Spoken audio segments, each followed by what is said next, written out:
Assalamualaikum warahmatullahi wabarakatuh. Bismillahirrahmanirrahim. Hari ini kita mencoba membahas tentang pencernaan ya, medis barat.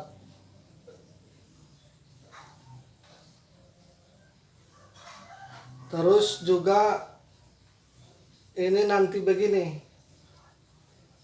Kemarin kan kita sudah membahas sistem pencernaan itu, pembahasan secara holistik. Nah, kalau yang ini secara barat ya. Seperti biasa itu nanti pencernaan itu juga sama, hanya ada sedikit perbedaan. Jadi nanti pencernaan itu secara umum diawali dari mulut, tenggorokan, kerongkongan, terus lambung, usus kecil ya, terus usus besar. Di antara nanti persambungan dari lambung sama usus kecil itu ada yang sering disebut itu ulu hati. Terus nanti persambungannya antara usus kecil sama usus besar itu, di situ nanti ada usus buntu. Terus juga nanti usus kecil itu bisa kita bagi tiga: usus kecil pangkal, usus kecil tengah, dan usus kecil ujung. Begitu juga dengan usus besar pangkal, usus besar tengah, dan usus besar ujung. Terus nanti di bawahnya baru ada kolon ya. Oke, kita mulai ya. Sistem pencernaan itu diawali dari mulut. Sebelum kita masuk ke sini, kita harus paham dulu ada nanti proses itu ada dua. Yang pertama nanti ada proses mekanik, yang kedua nanti ada proses kimiawi. Kalau nanti yang disebut proses mekanik itu merubah makanan yang kasar menjadi halus. Nah, terus nanti yang satu lagi itu merubah makanan yang kompleks terus menjadi halus dengan bantuan enzim. Ya, ini nanti ada proses mekanik itu nanti ada juga di kerongkongan juga ada. Terus nanti di lambung ya. Kita mulai ya. Yang pertama itu kita masuk dari mulut. Dari mulut itu nanti ada proses mekanik dan ada proses kimiawi. Berarti kalau kita berbicara tentang mulut, berarti kita berbicara tentang lidah dan gigi. Terus nanti rahang atas dan rahang bawah. Kalau nanti gigi itu difungsikan untuk mengunyah makanan. Mengunyah makanan itu nanti dari makanan yang kasar menjadi halus. Terus kalau lidah itu fungsinya yang pertama bisa membolak-balikkan makanan. Yang kedua nanti juga membantu mendorong makanan itu turun dari mulut sampai ke tenggorokan ya. Itu proses mekaniknya. Kalau proses kimiawi nanti dia berkaitan dengan kelenjar saliva. Kelenjar saliva ini akan menghasilkan enzim amilase atau sering disebut itu petialin. Maka amilase itu difungsikan untuk merubah aminum menjadi maltosa. Ini kita berarti berkaitan masih di mulut. Maka pembahasan ini nanti dikaitkan dengan apa? Dikaitkan nanti dengan sudut pandangnya holistik ya, biar lebih komplit. Begitu. Sebelum kita bahas ini kan kemarin kita sudah membahas tentang pencernaan dari sudut pandang holistik ya. Terus dari mulut ini nanti turun makanan itu hingga ke tenggorokan. Makanan ya. Makanan. Dari tenggorokan baru turun makanan itu ke kerongkongan. Nah, maka di kerongkongan itu ada nanti sering disebut itu gerak peristatik. Maka kalau gerak peristatik yang berkaitan dengan kerongkongan biasanya berkaitan dengan otot-otot yang ada di kerongkongan. Nah, otot-otot yang ada di kerongkongan itu sifatnya itu kontraksi. Sifat kontraksi itu nanti akan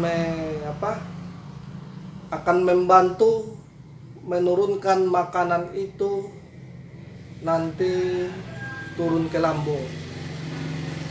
Maka gerak yang ada di kerongkongan itu sering disebut itu gerak peristatik. Terus dari kerongkongan kita turun ke lambung.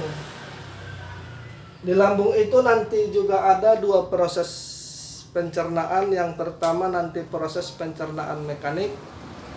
Yang kedua nanti proses pencernaan kimiawi.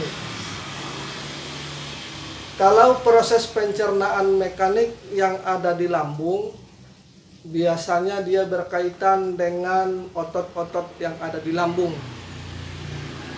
Berarti kalau berkaitan dengan otot-otot yang ada di lambung, berarti sangat erat kaitannya dengan fungsi. Fungsi ya secara umum.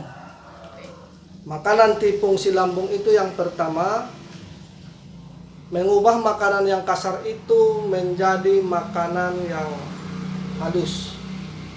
Yang kedua, nanti merubah makanan itu yang sifatnya basah menjadi sifat asam. Yang ketiga nanti dia itu membasmi kuman-kuman dan bakteri ya. Terus yang ditambah lagi nanti fungsi lambung itu juga memudahkan atau mengolah makanan itu yang sulit dicerna. Berarti kalau makan yang sulit dicerna karena prosesnya itu di lambung, berarti dia berkaitan dengan makan makanan protein yang berkaitan dengan protein hewani. Itu nanti yang berkaitan dengan pencernaan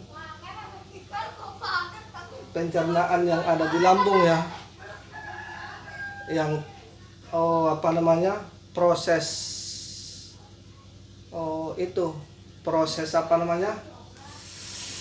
proses mekaniknya. Tetapi kalau nanti proses kimiawinya dia berkaitan dengan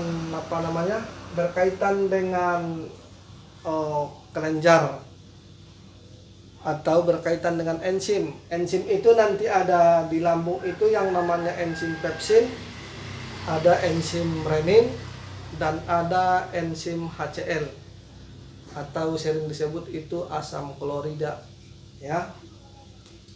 Maka fungsi pepsin ini difungsikan merubah protein menjadi pepton. Terus fungsi renin mengendapkan kasein susu. Terus fungsi HCl atau asam klorida itu membunuh bakteri dan kuman-kuman. Nah, berarti ini kaitannya masih di lambung ya, ini kaitannya masih di lambung. Terus dari lambung itu turun ke usus kecil. Maka di pertengahan antara lambung dengan usus kecil itu ada sering disebut itu ulu hati. Ya. Terus nanti secara umum seperti biasa kita akan membagi usus kecil itu dibagi 3. Yang pertama nanti usus kecil pangkal, usus kecil tengah, dan usus kecil ujung. Ya.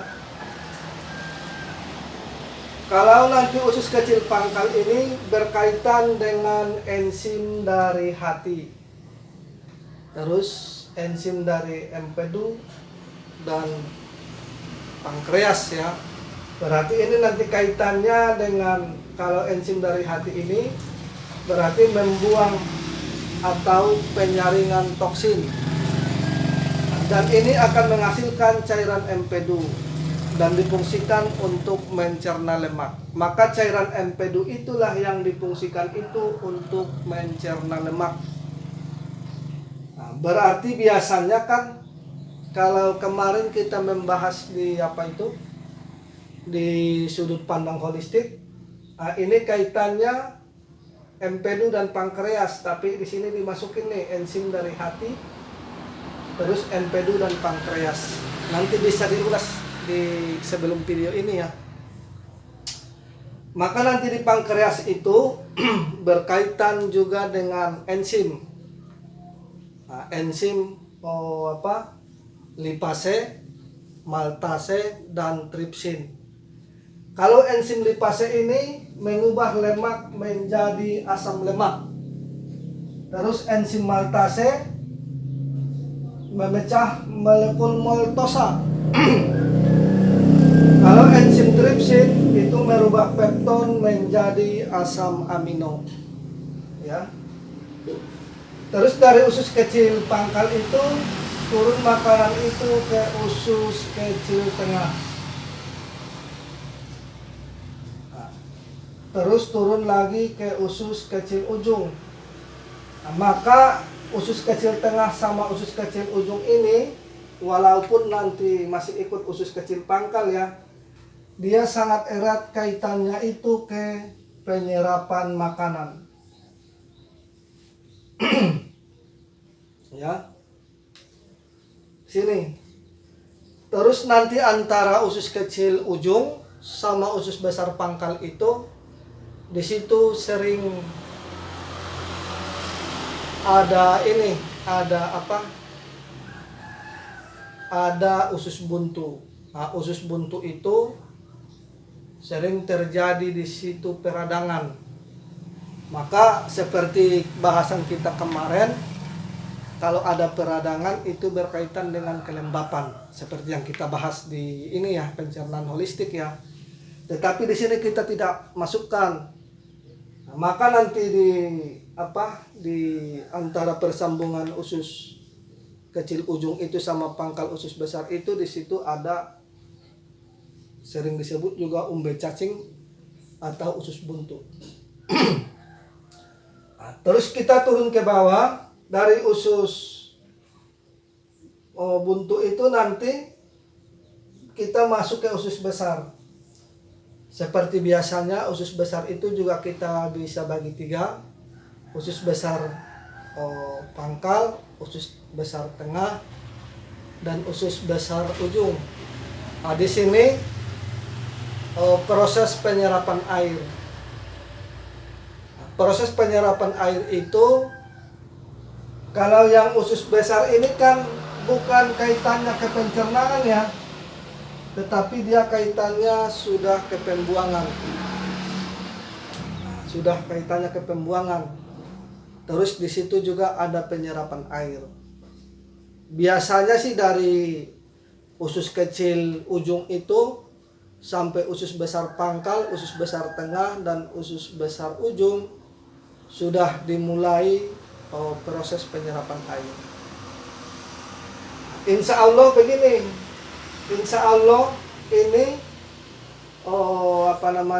proses pencernaan menurut sudut pandang barat ini, nanti kalau kepengen lebih komplit maka kita gabungkanlah nanti ke proses pencernaan dari sudut pandangnya holistik, seperti bahasan kita sebelum ini ya. Maka di situ nanti bisa bisa klop dan bisa menyatu. Insya Allah sampai di sini dulu pembahasan kita, ya. Wabillahi taufiq wal hidayah. Assalamualaikum warahmatullahi wabarakatuh.